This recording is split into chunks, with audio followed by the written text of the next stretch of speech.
ನಮಸ್ಕಾರಗಳು. ಲಿಟ್ಮಸ್ವು ಒಂದು ಸೂಚಕವಾಗಿದೆ. ವಸ್ತುಗಳನ್ನು ಆಮ್ಲವು ಅಥವಾ ಪ್ರತ್ಯಾಮ್ಲವು ಎಂದು ತಿಳಿಯಲು ಬಳಸುತ್ತೇವೆ. ಲಿಟ್ಮಸ್ನಲ್ಲಿ ಎರಡು ವಿಧಗಳಿವೆ: ನೀಲಿ ಲಿಟ್ಮಸ್, ಕೆಂಪು ಲಿಟ್ಮಸ್. ವಸ್ತುವು ಆಮ್ಲವಾಗಿದ್ದರೆ ನೀಲಿ ಲಿಟ್ಮಸ್ ಕೆಂಪು ಬಣ್ಣವಾಗಿ ಬದಲಾಗುತ್ತದೆ. ಇದು ನಿಂಬೆ ರಸ. ಇದು ನೀಲಿ ಲಿಟ್ಮಸ್.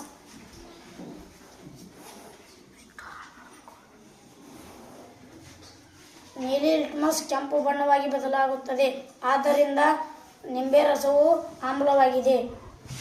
ವಸ್ತುವು ಪ್ರತ್ಯಾಮ್ಲವಾಗಿದ್ದರೆ ಕೆಂಪು ಲಿಟ್ಮಸ್ ನೀಲಿ ಬಣ್ಣವಾಗಿ ಬದಲಾಗುತ್ತದೆ. ಇದು ಸಾಬೂನಿನ ದ್ರಾವಣ. ಇದು ಕೆಂಪು ಲಿಟ್ಮಸ್. ಕೆಂಪು ಲಿಟ್ಮಸ್ ನೀಲಿ ಬಣ್ಣವಾಗಿದೆ, ಆದ್ದರಿಂದ ಸಾಬೂನಿನ ದ್ರಾವಣ ಪ್ರತ್ಯಾಮ್ಲವೂ ಆಗಿದೆ. ಸ್ಥಳ: HP KBS ಸಲಗಚ್. ಎಲ್ಲರಿಗೂ ಧನ್ಯವಾದಗಳು.